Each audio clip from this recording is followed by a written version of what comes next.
एक बार एक राजा ने अपने दरबारियों से प्रश्न किया कि मुझे एक मेरे इस प्रश्न का उत्तर चाहिए। जो भी मेरे इस प्रश्न का उत्तर देगा मैं उसको इनाम के अंदर अपना आधा राज सिंहासन उसे इनाम में दे दूँगा। राज दरबारियों में ये सुनते ही खुशी की लहर दौड़ पड़ी कि आज मैं उसके जवाब दूंगा, आज मैं राजा जी के प्रश्न का उत्तर आज मैं दूंगा और राज सिंहासन मैं जीत लूँगा। लेकिन साथ में ही राजा जी ने एक प्रश्न और रख दिया कि जिसने भी मेरे प्रश्न का उत्तर गलत दिया मैं उसे मृत्युदंड दूंगा। ये सुनते ही सन्नाटा छा गया। अब उनके अंदर ये होने लगा कि अपने अंदर बुद्धिमान व्यक्ति कौन है। तो सभी ने सलाह की कि हमारे अंदर बुद्धिमान व्यक्ति हमारे मंत्री जी हैं, क्यों ना हम मंत्री जी के बारे में राजा जी को बताएं। उन्होंने कहा कि राजा जी हमारे मित्र, हमारे दरबार के अंदर मंत्री जी हमारे सबसे गुणी आदमी हैं, तो आप इन्हीं से कहें। जब मंत्री जी को ये कहा गया कि हमने राजा जी को आपके नाम लिया है, तो मंत्री जी खुशी से फूले नहीं समाये कि उन्होंने लगा कि मैं ही दरबार के अंदर बुद्धिमान व्यक्ति हूँ। तो उन्होंने खुशी खुशी राजा के सामने पेश होते हुए कहा, हाँ जी, मैं आपके हर प्रश्न का उत्तर दूंगा।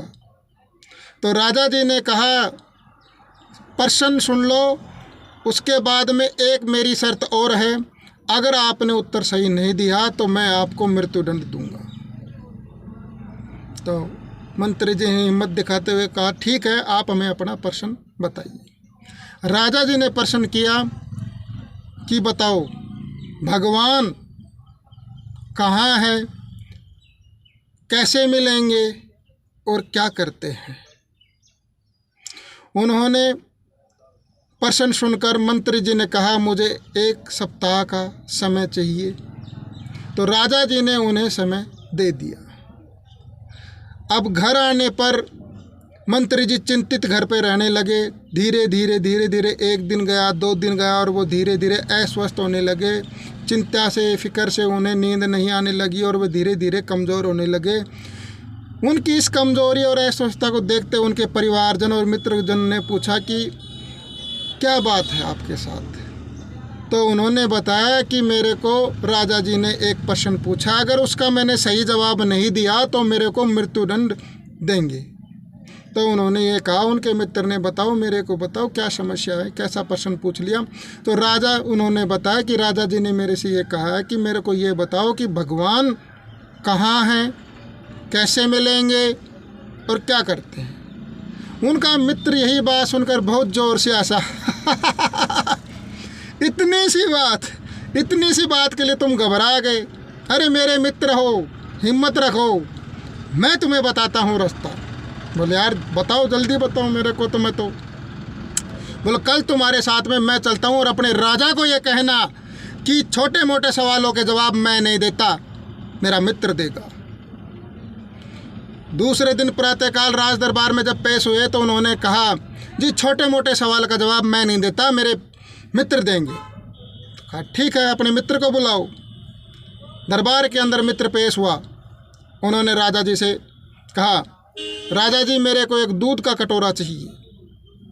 राजा जी ने आदेश दिया कि इसको दूध का कटोरा दिया जाए। दूध का कटोरा आने के बाद में उसका मित्र कटोरे में उंगली घुमाने लगा। उंगली घुमाता रहा। समय निकला। राजा जी को क्रोध आ गया। अरे मूर्ख, ये दूध तूने पीने के लिए मंगाया था या उंगली करने के लिए मंगाया था? और तुझे पता है ना तू कहाँ खड़ा है, किसका प्रश्न का उत्तर देने के लिए आया है, क्या कर रहा है तू? तो उन्होंने कहा, राजा जी मैं आपके प्रश्न का उत्तर दे रहा हूँ। बोला दूध के कटोरे में कैसे प्रश्न का उत्तर मिलेगा? बोलो जिस तरह इस दूध के अंदर दही भी है, छाछ भी है और घी भी है, लेकिन इसको निकालने की एक विधि होती है। जिस प्रकार इस दूध के अंदर दही छुपा है, घी छुपा है, छाछ छुपा है, इसी तरह इस मालिक की प्रकृति के अंदर परमात्मा ईश्वर रूप हर जगह पर है, सिर्फ उसको महसूस करने की जरूरत है। कण कण में है भगवान। ये आपके पहले प्रश्न का उत्तर था कि ईश्वर कहाँ है। जिस तरह इस दूध के अंदर घी छुपा है, दही छुपी है, छाछ छुपी है, उसी तरह ईश्वर हर जगह है, कण कण में ईश्वर है।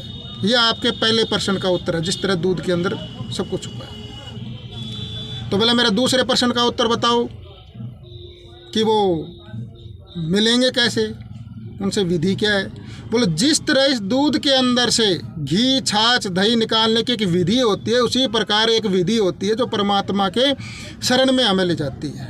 धर्म के रास्ते पे, न्याय के रास्ते पे, सद्बुद्धि मिले मालिक देता है जब सब कुछ होता है।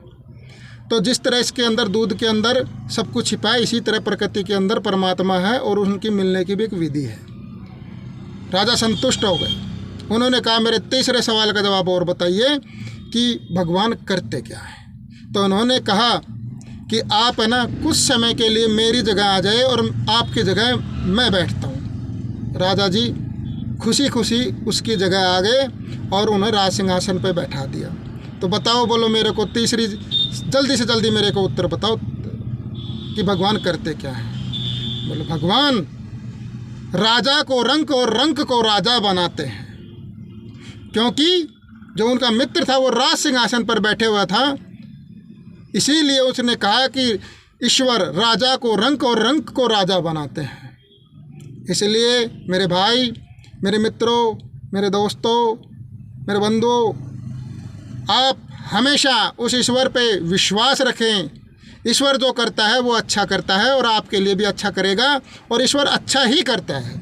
उस मालिक पे विश्वास रखिए और सदा एक भजन याद रखिए, सीताराम सीताराम सीताराम कहिए, जाहे विधि राखे राम ताहे विधि रहिए, विधि का विधान जान हानि लाभ सहिए, सीताराम सीताराम सीताराम कहिए। जय श्री राम।